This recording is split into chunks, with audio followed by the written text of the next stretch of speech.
Hey, it's a Catawolf, and in this video we are going to do some trading with these villagers. Okay, you're weird. Why are you doing that? For some reason he can't figure out that his bed's right there and he's trapped himself inside the door. Literally inside the door. Anyway, whoa. Ah, there he is. So what I've done here, you wait until all the villagers are asleep. And so we've got all Fletchers. For some reason, this savanna village spawns both plains villages and savanna villages, which is a bit weird. Maybe it's on border of an area or something. Who knows? Anyway, so we have 5 in each. They're all asleep. They're all Fletchers. And when they're asleep, you can go through, open the doors, and then close the entrances off, either with dirt or with whatever block you've got. So we've got our fletching blocks, we've got our villagers in here. Preparations, actually, before you close off the thing, you are going to need to trade with all 10 of these. Actually, let's go just one by one. With each of these villagers, so we are going to trade sticks with them. So each villager most likely is going to trade 32 sticks for 1 emerald, and they're going to be able to do that 16 times, which is 560, I think. It works out at 8 stacks of sticks for each villager. So to get those 8 stacks, 1 stack of logs creates 8 stacks of sticks. So we need a stack of logs for each of these villagers. Bring in a crafting table in here. So while they're asleep, so we've got some jungle logs, we've got some oak logs, really doesn't matter as long as you've got 10 stacks. And we'll just turn these all into planks.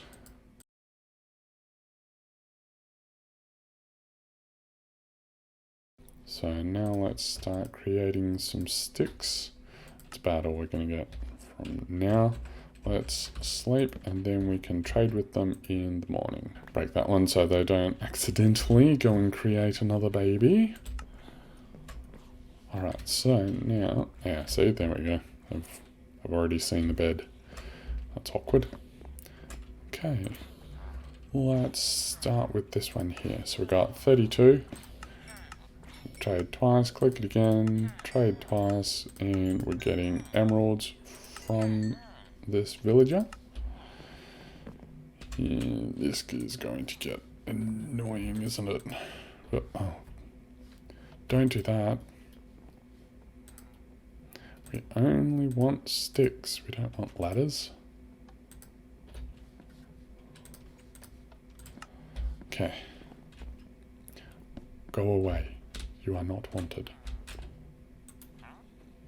Okay, so we're going to be trading with all of these until their trades are exhausted. So it doesn't really matter if we don't go in any particular order or whatever. We just want to go to each of them, and just want to show you what it looks like when the trade is exhausted.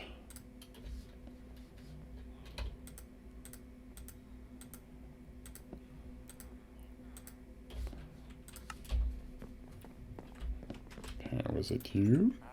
Yes. No, that. Maybe. Okay, so see how we got this X here? So we can't trade any more sticks with this villager. So we just move on to the next one. And we trade with him. Okay, I will be back when I have finished trading with all of these until the max level. Alright, so now we have traded with everyone. It's funny, you walk around and you hold out the emerald and they tell you what they are willing to trade for. So this one here, this one wants to trade arrows. This one here wants to trade flint. Anyway, so you get some decent ones. The purpose though of these ones, so these Fletchers, we want to keep trading with them after they've worked either in the morning or the afternoon. They will replenish their trades, and they can get expensive. But if you want to leave it for a while, then those prices will come down. Wow, okay. And what are you wanting? Yeah, okay. So what you can do is, if you want to boost the level, you can trade emeralds for something, whatever. I recommend that you keep hold of, there we go. They're all sleeping.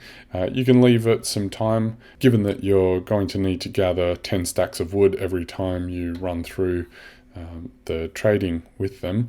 I would recommend having a setup where you've got you bring your sticks in here, go backwards and forwards with your log farm, and in the time that it takes you to do that, then these villagers will lower their prices back to the base of 32.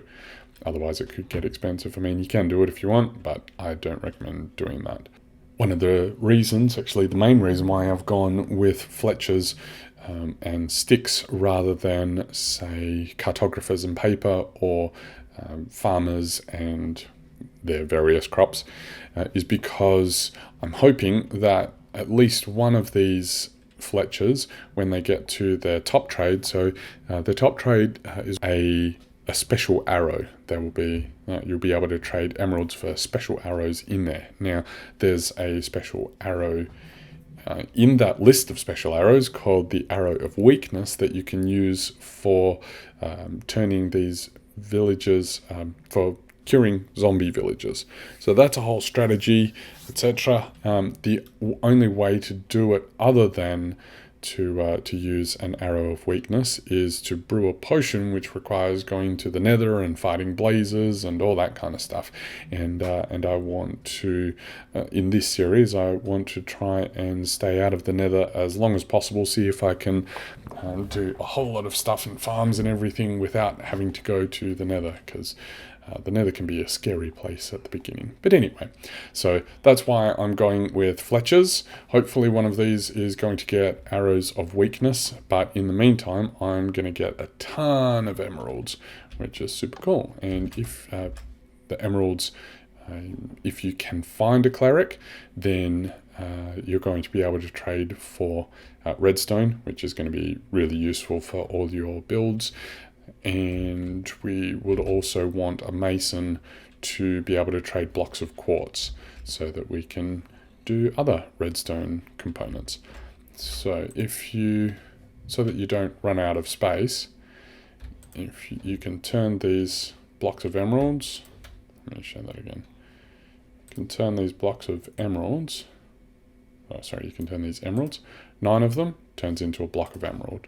So that, in the same way that most of the other blocks, so block of iron for example, that way you can carry a whole lot more in one space, which will just save on your inventory, which you're going to need. Alright, this has been Villager Trading, the super early basics. I hope you found this one useful, and I'll see you in the next one.